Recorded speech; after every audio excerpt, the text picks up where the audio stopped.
ધન્વંતરી ભગવાનના પ્રાગટ્ય ઉત્સવ દિન નિમિત્તે ધનતેરસના શુભ અવસરે ભાવનગર જિલ્લા વેદ સભા દ્વારા ધન્વંતરી પૂજનનું આયોજન કરવામાં આવ્યું હતું। ધન્વંતરી ભગવાનની મહાપૂજા અર્ચન અને યજ્ઞ સહિતના કાર્યક્રમો યોજાયા હતા। દર વર્ષની માફક ધનતેરસના પવિત્ર દિવસ નિમિત્તે ધન્વંતરી ભગવાનનો પ્રાગટ્ય દિવસ ઉજવવામાં આવે છે। આ દિવસને આયુર્વેદ ડે તરીકે પણ ઉજવવામાં આવે છે। ભાવનગર શહેરના ધન્વંતરી પાર્ક સહકારી હાટ ખાતે પૂર્વ સાંસદ ભારતીબેને ધન્વંતરી ભગવાનની મહાપૂજા અર્ચન યજ્ઞમાં ઉપસ્થિત રહ્યા હતા।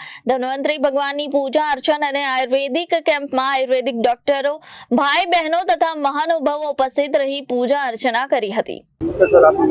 હું ડોક્ટર રાજુભાઈ પાઠક, શ્રદ્ધા ક્લિનિક કાળિયાબીર ભાવનગર। આજે અહીંયા ધનતેરસમાં ભગવાન આરોગ્યના દેવતા ભગવાન ધન્વંતરી છે એના પૂજનનો કાર્યક્રમ કરવામાં આવેલ છે અને આજે આ 11 વર્ષથી દર વર્ષે અહીંયા ભગવાન ધન્વંતરીનું પૂજન થાય છે અને સમગ્ર ગુજરાતની અંદર આવી સાર્વજનિક જગ્યા ઉપર ગાર્ડન અને ભગવાન ધન્વંતરીની મૂર્તિ હોય એવો આ એક જ જગ્યા છે કે જ્યાં ભગવાન ધન્વંતરીની મૂર્તિ અને ગાર્ડન હોય છે અને અહીંયા દર મહિને પણ પૂજન થાય છે અને ધનતેરસના દિવસે તેરસના દિવસે અહીંયા ભગવાન ધન્વંતરીનું સૌનું આરોગ્ય સારું રહે એ માટે પૂજન કરવામાં આવે છે। ડોક્ટર મહેન્દ્ર મહેતા। આજે ધન્વંતરી પ્રાગટ્યોત્સવ એટલે કે સમુદ્ર મંથન પછી આપણા શ્રી ધન્વંતરી ભગવાન ઔષધો લઈ અને પ્રગટ થયા હતા એ આજનો દિવસ છે અને અહીં અમે દર વર્ષે ભગવાન શ્રી ધન્વંતરીનું પૂજન અર્ચન યજ્ઞ તથા મહાપ્રસાદ આશરે 300 ડોક્ટર જેટલા આ પૂજનમાં ને એમાં સહભાગી થાય છે અને દર મહિને પણ અમે અહીં પૂજન કરતા હોઈએ છીએ। લાભ શું થાય છે?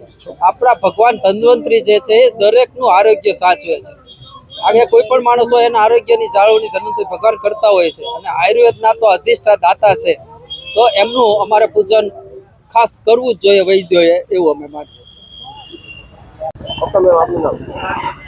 વૈદ પ્રીતિબેન મજીઠિયા, જિલ્લા પ્રમુખ, જિલ્લા વૈદ સભા।